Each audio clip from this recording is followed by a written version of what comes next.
Assalamualaikum warahmatullahi wabarakatuh. Ketemu lagi dengan saya, trainer Amir Faisal.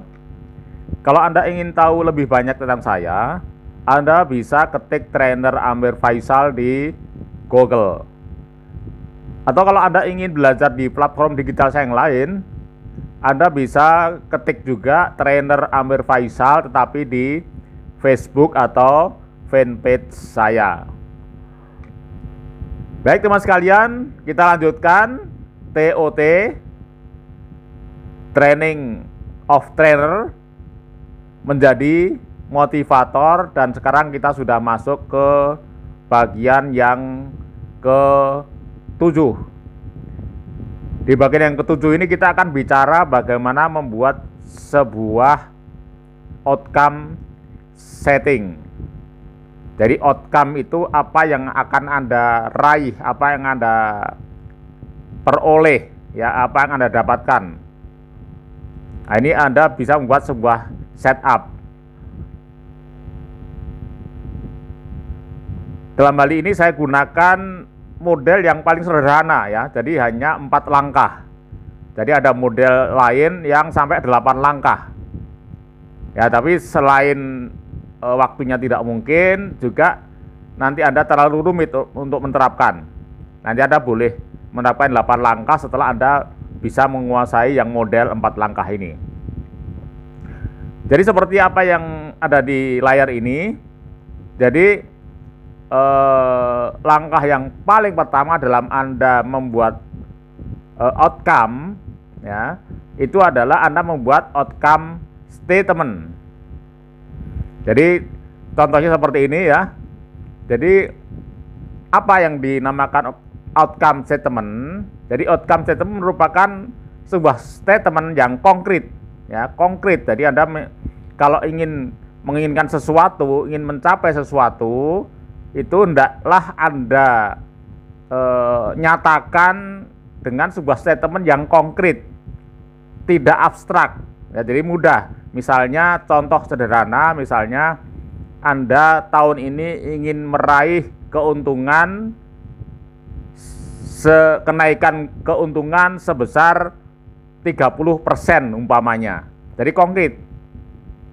Jadi ada angkanya, kemudian ada tahunnya, atau bahkan mungkin bisa lebih rinci lagi pada bulan keberapa. Itu namanya konkret.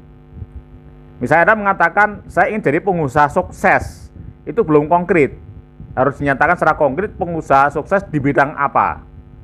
Nah, harus ada konkret seperti itu, ya, tidak abstrak dan mudah untuk dibaca oleh pikiran kita sendiri. Nah, ini yang pertama, ya. Kemudian statement itu juga tidak boleh bermakna tidak. Misalnya contoh seperti ini. Anda misalnya seorang karyawan yang sering dimarahi oleh pimpinan. Nah, kemudian Anda membuat outcome, saya tidak ingin. Nah, kata tidak ingin itu tidak boleh. Ya, saya tidak ingin dimarahi bos. Ya, jadi diubah. Ya, saya ingin memuaskan bos sehingga bos tidak lagi mengeluh kepada saya. Ini boleh, jadi dibalik. Jadi tidak boleh bermakna tidak. Kemudian yang ketiga adalah statement itu tidak boleh ambigu, ya. Contoh ambigu begini, contohnya, ya. Contoh ambigu ini boleh dianggap sebagai kelucuan juga boleh, ya. Misalnya saya ingin menjadi seorang dermawan yang terkenal, misalnya. Nah, ini ambigu. Ya, jadi dermawan yang ikhlas dan terkenal, ini ambigu. Jadi antara kata ikhlas dan terkenal ini ambigu, ya. Bahkan kalau di kantor kita sering mendengar ada orang mengatakan Anda harus bisa mencapai target ini secara efektif dan efisien. Ini ambigu. Jadi antara efektif dan efisien ini ambigu. Jadi kalau Anda ingin efektif, ya efektif saja. Artinya nanti biaya akan ngikutin, ya, ngikutin kepada beberapa tingkat efektivitas yang akan dijangkau. Tapi kalau Anda ingin efisien, Nah, maka ada tentukan biayanya, efisiensi dulu. Maka dengan biaya sekian ini berapa yang bisa ada efektivitas yang bisa diperoleh. Jadi nggak bisa digabungkan. Kalau digabungkan menjadi ambigu. Kemudian yang keempat, jadi outcome statement itu harus ada syarat keterjangkauan. Contoh seperti ini, misalnya Anda ini tidak pernah masuk ke militer. Ya, kemudian Anda membuat outcome statement, saya ingin menjadi seorang jenderal. Ya, sampai kapanpun tidak akan menjadi seorang jenderal. Ya, Anda tidak masuk fakultas kedokteran, Anda punya outcome statement menjadi seorang dokter. Ya, ini tidak masuk akal. Jadi ada syarat-syarat keterjangkauan yang masuk akal, gitu ya. Oke teman sekalian, jadi ini 4 syarat untuk membuat outcome statement. Kemudian yang berikutnya adalah own-it. Own-it ini begini, jadi tadi outcome statement yang sudah Anda buat tadi itu, ya, dengan sebuah pernyataan dengan 4 syarat tadi itu, maka Anda pastikan bahwa Anda bisa melakukannya, ya, memastikan bahwa setiap tahap Anda bisa memastikan langkahnya, dan langkah itu akan terus menuju goals-nya, ya, seperti itu, ya. Nah, ini ada sebuah strategi yang diberikan oleh Michael Hall, namanya mind to muscle. Jadi mind itu adalah pikiran, muscle itu adalah otot. Jadi banyak orang hanya pinter ngomong tapi ternyata dia tidak bisa melakukan apapun. Banyak orang yang teorinya tinggi-tinggi tetapi dia tidak bisa mempraktekkan. Ya, jadi hanya berhenti di pikiran. Nah, maka Michael Hall membuat sebuah strategi, ya, ketika Anda sudah tadi membuat outcome statement tadi, maka kemudian dia memberikan beberapa contoh-contoh kalimat, ya, narasi yang cukup powerful. Dia akan mendorong pada perilaku, ya, pada tindakan. Nah, ini contohnya seperti ini, ya. Nanti urutannya seperti ini nanti. Jadi ketika Anda misalnya outcome statement Anda adalah menjadi seorang kaya, misalnya di sini contohnya kaya. Maka ketika Anda sudah menentukan outcome statement menjadi seorang kaya itu, maka Anda kemudian lakukan own it dengan menyusun sebuah narasi seperti ini. Urutannya begini, yang pertama Anda tulis, Anda buat narasi, kekayaan saya bisa dibangun dengan menyisihkan sebagian kecil penghasilan saya secara teratur. Nah, seperti itu, ya. Tolong dipahami baik-baik, Anda baca ulang lagi, ya.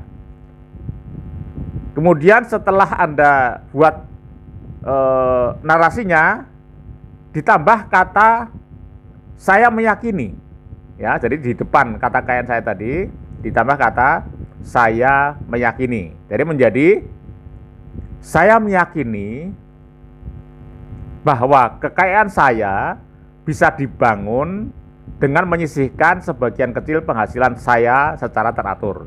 Jadi ditambah kata saya meyakini bahwa, ya, atau saya yakin bahwa, ya.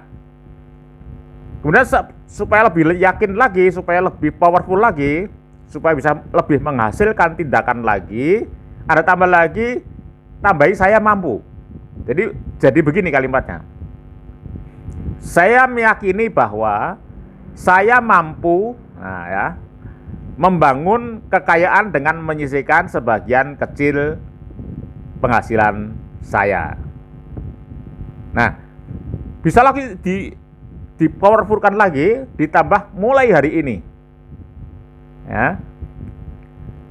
Jadi tulisnya begini, menjadi saya yakin saya akan mulai membangun kekayaan dengan menyisihkan sebagian penghasilan saya setiap pekan mulai hari ini. Nah, teman sekalian, ini adalah langkah-langkah membuat narasi supaya narasi itu powerful, dan itu Anda ucapkan setiap hari. Teman sekalian, kita kembali ke bagan lagi. Jadi itu contoh dalam membuat own it. Sekarang yang berikutnya langkah berikutnya yang kedua ya, dari langkah mencapai outcome statement yang kedua adalah evidence. Apa evidence itu? Evidence itu adalah bukti. Jadi begini maksudnya, misalnya Anda ingin pergi ke sebuah taman, ya, taman kota misalnya. Maka ketika sampai di taman kota itu Anda pasti bisa menyebutkan apa saja yang ada di sana. Misalnya setelah saya sampai di taman kota, saya melihat ada ornamen patung. Kemudian di pinggir ada kafe.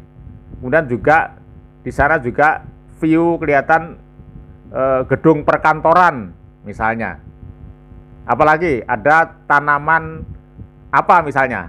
Nah, itu Anda bisa menunjukkan. Jadi ketika outcome yang ingin Anda raih itu tercapai, itu Anda bisa menyebutkan dengan kemampuan indrawi Anda. Ya.